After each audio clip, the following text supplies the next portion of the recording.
উপস্থিত সম্মানীয় অধ্যক্ষ, উপলক্ষ শিক্ষক, আমার প্রিয় সহপাঠী বন্ধু, আজ 26শে জানুয়ারি।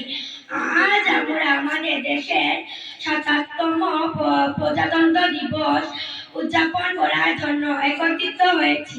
আপনাদের সকলকে জানাই প্রজাতন্ত্র দিবসের আন্তরিক শুভেচ্ছা ও অভিনন্দন। 26শে জানুয়ারি 1950 সালে ভারতে সংবিধান কার্যকরী হয়েছে। প্রজাতন্ত্র দিবসে ভারতের একটি জাতীয় উৎসব। আমাদের সংবিধান বিশ্বের সব থেকে বড় লিখিত সংবিধান।